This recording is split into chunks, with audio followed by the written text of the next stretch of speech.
given the overwhelmingly disproportionate funding toward enforcement compared to taxpayer services, would you agree that some of the IRA enforcement funds could be more effectively spent on improving customer service? I think that we actually need funds to do both, and I worry that if we were to redirect funds out of one bucket into another, we would lose important ground that we need to cover in one particular area. And that was South Dakota Senator John Thune grilling IRS Commissioner Daniel Werfel during yesterday's Senate Finance hearing. Ranking member Idaho Senator Mike Crapo warning that President Biden is still not finished expanding the IRS's budget. Watch this. The president's budget requests still more IRS funding for future enforcement efforts. $29.1 billion more. That's on top of the $80 billion. Americans rightly have a hard time understanding how an agency provided more than 6 times its annual funding can still claim poverty. Joining me right now is Montana Senator, member of the Senate Energy, Banking, and Finance Committees, Steve Daines. Senator, good to have you. Thanks very much. The House voted to rescind all of that money from the IRS. They tried to stop the $80 billion from getting applied to hire 87,000 new audits. What happened in the Senate? Well, the House did the right thing. We'd love to see the same vote in the Senate, but Chuck Schumer's got the gavel. Look, this is just an example of how misplaced the priorities are, this administration, how out of step they are with the rest of America. Why in the world do we add over 80,000 more agents to harass taxpayers when we could be deploying resources to secure the southern border? How about deploying resources to help secure our schools, to protect our children?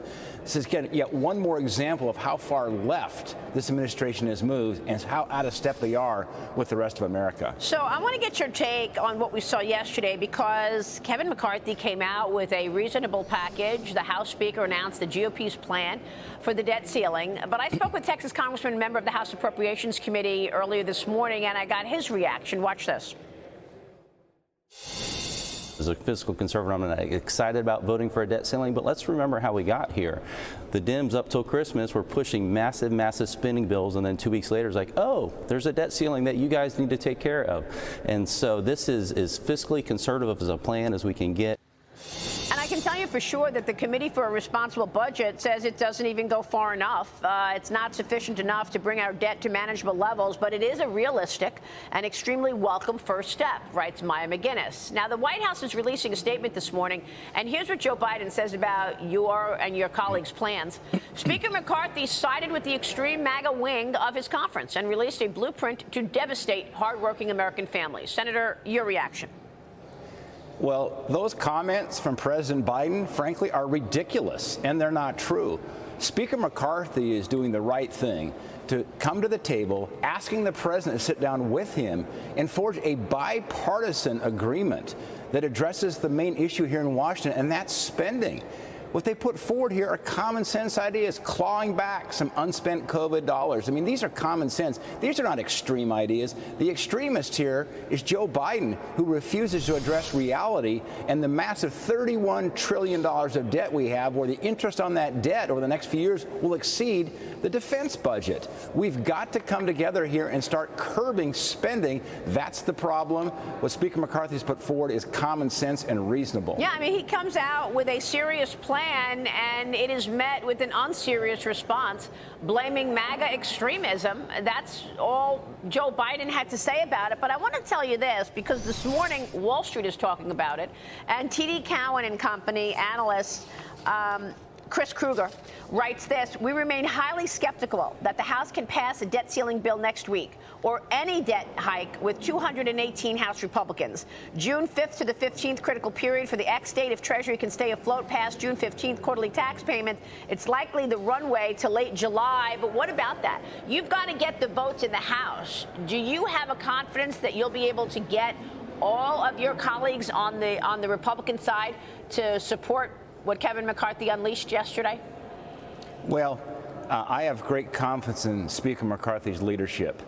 It's a tough job to be the Speaker of the House. It really is. But he is putting forward common sense proposals that most of the American people would support.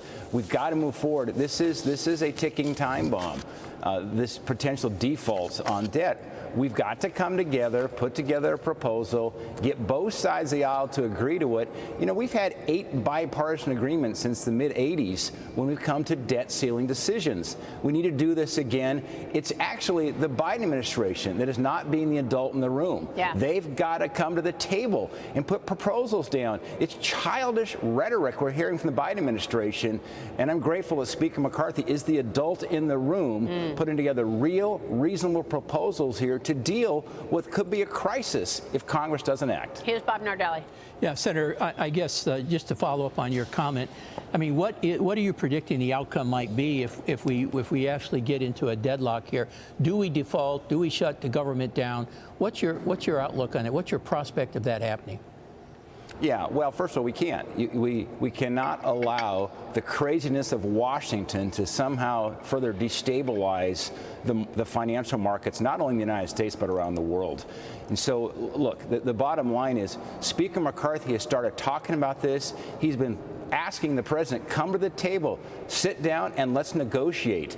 This administration is running away from, and so are the Senate Democrats. They want to just sit back and play games with what is a very serious issue. Well, and then there's gasoline and energy. Gas prices are up again. Yesterday, the White House called on oil and gas companies, he says, to use available permits to increase production, Senator. I spoke with the chairman and CEO of Chevron.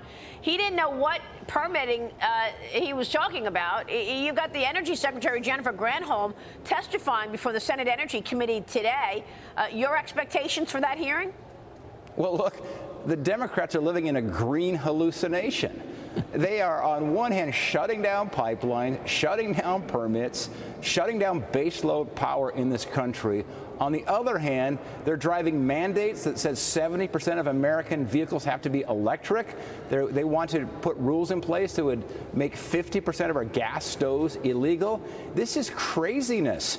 Just look at what happened in Europe when the green hallucination invaded countries like Germany, when they started shutting down nuclear plants, shutting down coal plants. The EU made Lithuania shut down their nuclear plant, and it ends up with an energy crisis. We can't let that happen.